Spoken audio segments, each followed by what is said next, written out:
Welcome to Folklore Files. Please subscribe to my channels so you don't miss videos like this one. The Iron Maiden, one of the most infamous torture instruments of the Middle Ages.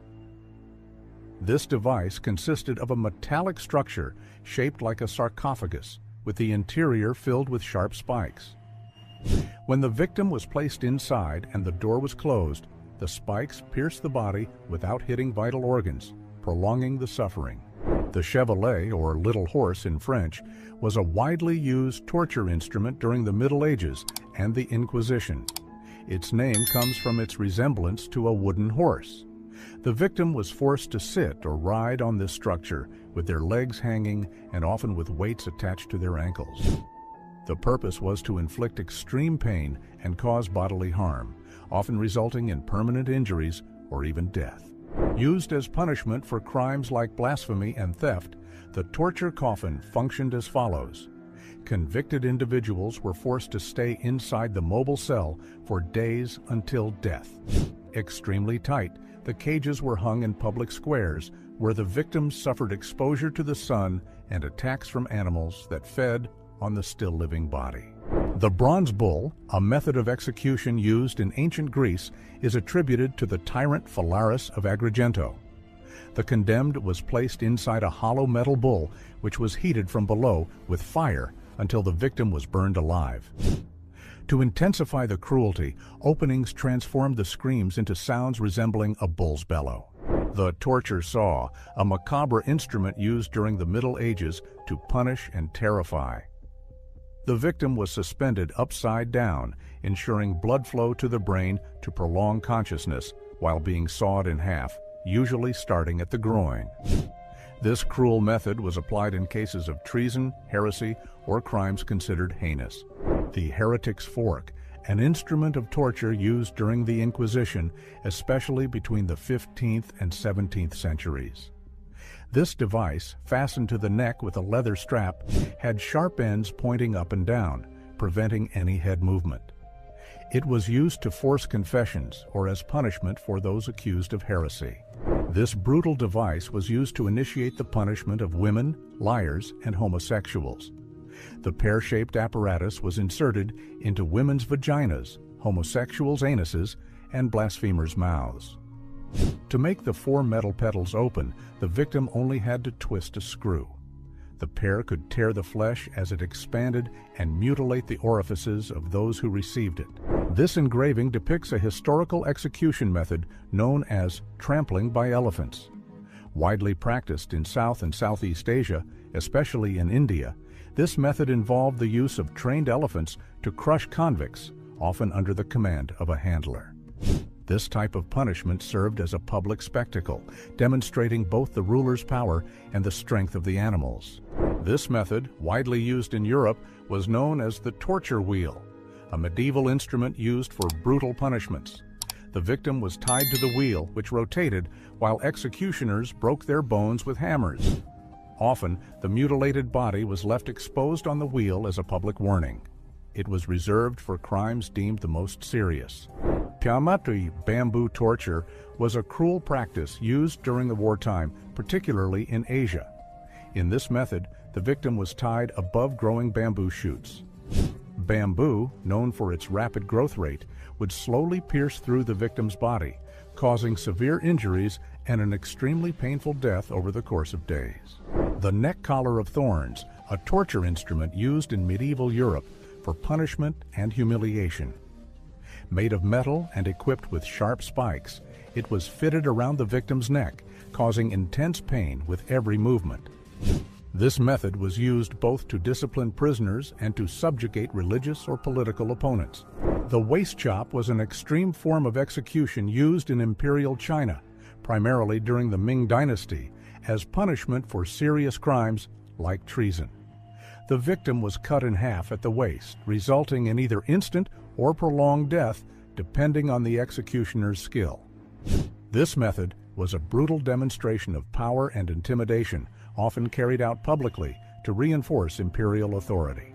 This object is known as the thumbscrew, an instrument of torture widely used during the Middle Ages and later periods. It was designed to crush the thumbs or other fingers of the victim. The mechanism worked by turning the central screw, which gradually applied pressure, causing extreme pain, and in many cases, completely crushing the bones. This painting depicts the punishment known as dismemberment by horses, one of the most brutal executions in history. In this method, the victim's limbs were tied to horses that pulled in opposite directions until the body was completely torn apart. Practiced mainly in Europe and reserved for treason or crimes considered extreme, dismemberment served as a public spectacle to instill fear and obedience. Foot roasting was a torture method used in various periods, particularly during the Inquisition, to inflict extreme pain and extract confessions or information. The victim's feet were tied and exposed to hot coals or an intense heat source. The process caused severe burns, blisters, and, in prolonged cases, carbonized tissues. This method was notorious for its simplicity and effectiveness in causing immense suffering without immediate death. Poena culi was an extraordinarily cruel and rare punishment in ancient Rome applied to those convicted of parricide, killing a close relative, usually a father.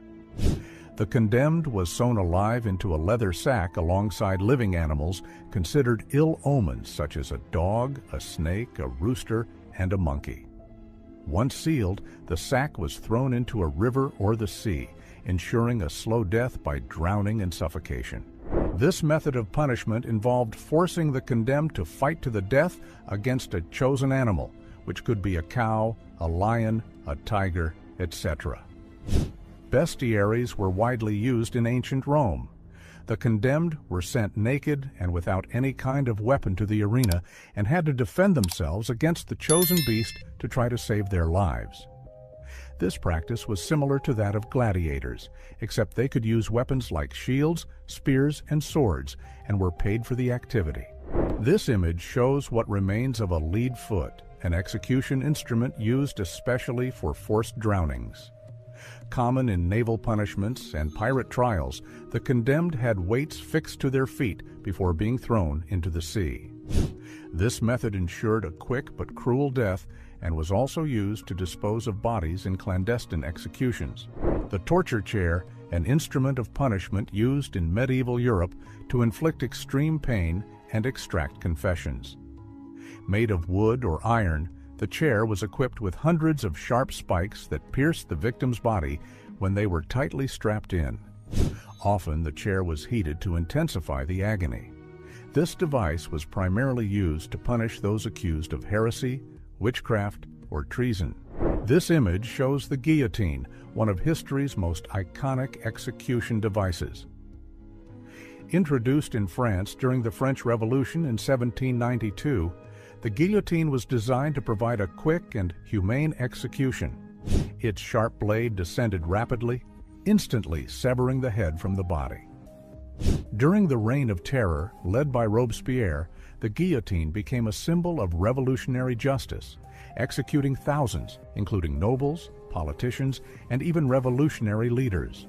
Pressing by weight was mainly used in Europe and the United States during the 16th and 17th centuries. The victim was laid on the ground with a board placed over their body, and heavy weights were gradually added until the condemned died from asphyxiation or internal crushing. This method was applied both for punishment and to force crime confessions. A famous case was that of Giles Corey, accused of witchcraft during the Salem trials in 1692, who resisted to the death without confessing. This punishment method became historically famous under the Inquisition tribunal. The stake was used as a humiliating means to burn the condemned publicly. Burnings were conducted collectively, with 3 or 4 people at a time. The condemned were forced to wear wet, sulfur-coated robes to prevent death from smoke inhalation. This ensured that the person would die by burning. In medieval Europe, boiling was sporadically used as a capital punishment for counterfeiters, poisoners, and traitors. The condemned was submerged in boiling liquid, causing a slow and excruciatingly painful death. The act served not only as punishment, but also as a warning to spectators.